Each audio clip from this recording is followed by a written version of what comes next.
Dans la vidéo d'aujourd'hui, on va parler des rendus hyper réalistes sur Lumion. Donc, on va voir comment configurer un rendu étape à étape afin de rendre cela assez intéressant. Donc, rapidement, on va commencer. Donc, je vais directement me placer ici au niveau de fenêtre, juste là. Je vais choisir photo. Ok, à ce niveau, on a une nouvelle capture qui est juste là. Vous voyez, il n'y a pas d'effet. Donc, on va capturer de nouveau. Voilà. Ici, on va appliquer les effets de façon succincte, donc à ce que le résultat soit très intéressant. Donc, premièrement, je vais choisir FDX juste là. Je vais chercher soleil. Ok, soleil juste là. On va prendre du soleil. Au niveau de la hauteur, on va mettre ça quelque part là à 70. La position du soleil, on va monter, on va mettre quelque part à 153,4. Au niveau de la brillance, on va monter, on va mettre ça à 0,6. Voilà. Je vais sortir directement. FDX encore. On va choisir cette fois-ci ciel et nuage. On va chercher ciel et nuage. Je vais aller dans effet 1, je pense. Non. À ce niveau, ok. Ciel. On va choisir ciel et nuage juste là. Ici, on va pouvoir jouer sur le ciel, effectivement, et les nuages. Au niveau des nuages, regardez. Voilà. Nuage haut, j'ai la possibilité de faire monter, comme ceci. Nuage bas, j'ai la possibilité de faire descendre. Voilà. Donc, ce qu'on va faire ici, on va mettre un peu de brillance au ciel. On ne va pas beaucoup travailler à l'intérieur. Vous verrez tout simplement pourquoi plus tard. Voilà. Donc, après ça, ce qu'on va faire, on va rentrer dans FDX. On va choisir précipitation. Je crois que dans météo, ici. Précipitation, juste là.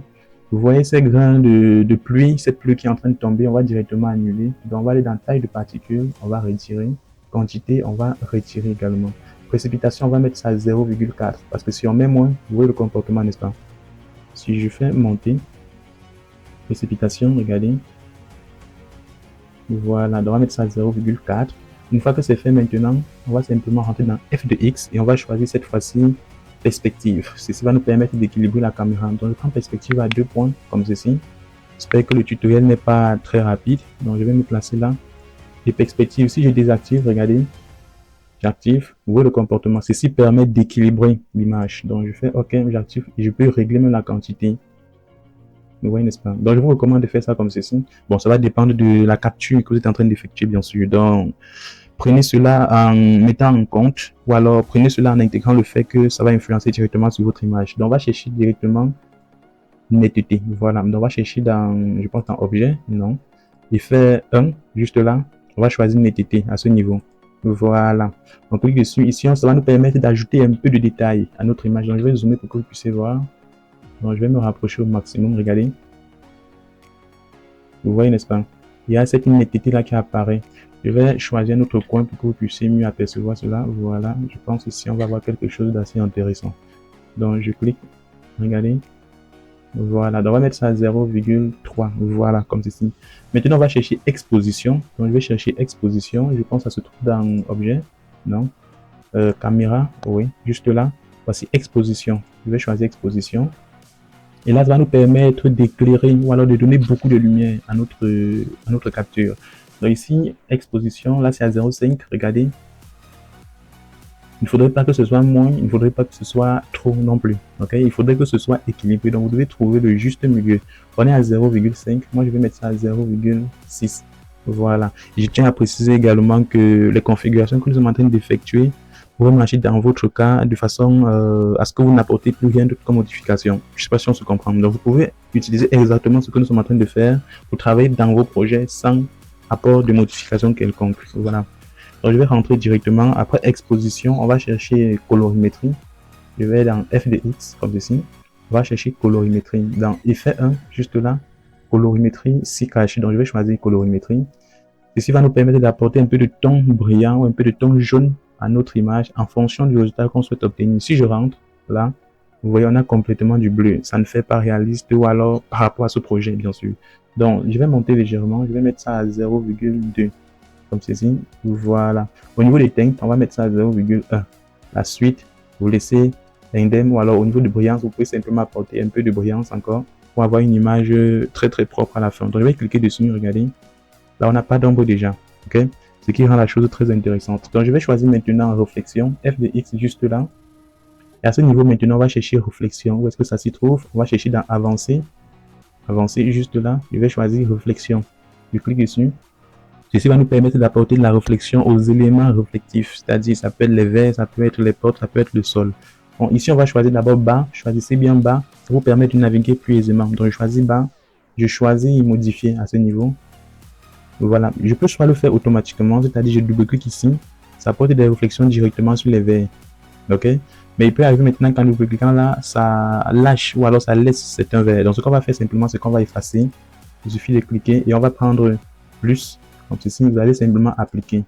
Ok, vous prenez, vous appliquez sur les éléments concernés. Mais pour aller plus vite, je le disais, vous pouvez simplement, pardon, pour aller plus vite, je le disais, vous pouvez simplement cliquer directement à ce niveau, détecter automatiquement les surfaces, appliquer le plan de réflexion. Donc je vais double-cliquer parce qu'ici on veut optimiser, on veut gagner en temps, n'est-ce pas? Lorsque ça lâche un élément, pardon, vous voyez ce verre qui n'a pas reçu de réflexion. Donc je vais cliquer sur ajouter un plan comme ceci. Je vais rajouter tout simplement. J'espère que le tutoriel n'est pas très rapide. Je fais OK. Mais je pense qu'on va prendre de temps en temps des projets qu'on va étudier de A à Z. Okay, pour permettre à ce que tout le monde puisse comprendre cela aisément. Donc, une fois que c'est fait, vous voyez, on n'a pas encore de résultat là. C'est tout simplement parce qu'à ce niveau, on a choisi quantité de l'aperçu bas. Maintenant, ce qu'on va faire, on va simplement choisir normal, juste là. Voilà, et vous voyez le résultat, n'est-ce pas? Ça commence déjà à rendre la chose un peu plus intéressante. Maintenant, ce qu'on va faire, on va choisir Hyper Light. Donc, je vais sortir F de X, juste là. On va chercher Hyper Light. Donc, je vais venir juste là, avancer. Aussi cache à ce niveau. Donc je vais choisir Hyper Light comme ceci. Ceci va nous permettre d'ajouter plus de brillance aux différents luminaires que nous avons placés. Ok. Et je tiens également à préciser, lorsque vous activez la réflexion, votre projet va considérablement ralentir. Ok. Ça va automatiquement ralentir. Donc si vous voulez naviguer plus aisément, vous pouvez simplement venir au niveau de réflexion, vous désactivez l'effet juste là. Et après au moment de faire le rendu, vous allez simplement réactiver de nouveau. Ok. Donc maintenant ce qu'on va faire dans Hyper Light, je le disais, on va simplement se placer là. On ne voudrait pas que ces lampes brillent exagérément. Eh bien, c'est ici qu'on va jouer. Donc, je vais activer l'aperçu, comme ceci. Et à ce niveau, vous pouvez simplement jouer. Vous ne verrez pas cela de façon très précise. Il faut travailler plusieurs fois pour voir le comportement. Donc, présentement, ce qu'on va faire, on va mettre, cela à 15. Juste là. Voilà, on veut mettre cela à 11. Pourquoi pas? On va mettre cela à 11. Voilà, une fois que c'est fait, je vais rentrer dans F de X, juste là.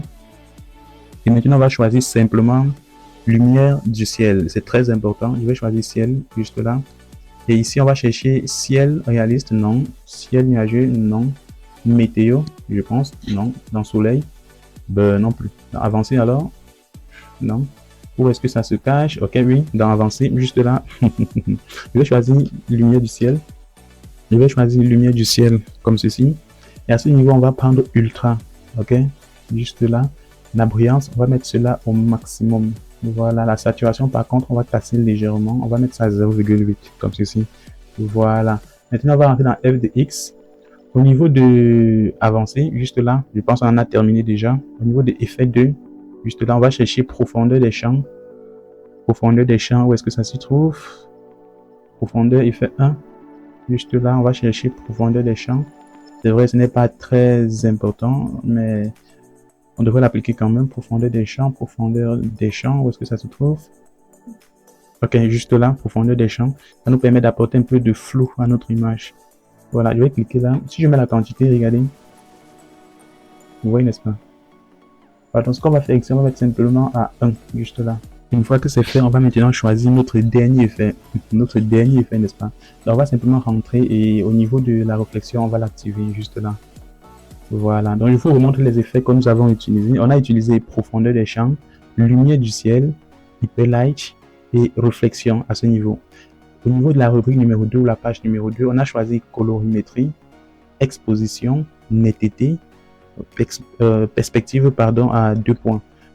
Page numéro 3, on a choisi précipitation, ciel et nuages et ensuite soleil. Donc on a utilisé en tout 3, 4, 5, 6, 7, 8, 9, 10 et 11 effets parmi les trentaines qu'il y en a ici. Vous voyez, il y en a tellement. Mais nous avons utilisé uniquement 11 effets. Donc maintenant, ce qu'on va faire, on va simplement démarrer notre rendu et ensemble, on va voir le résultat. Donc je retourne directement. Donc je vais cliquer sur rendu photo juste là.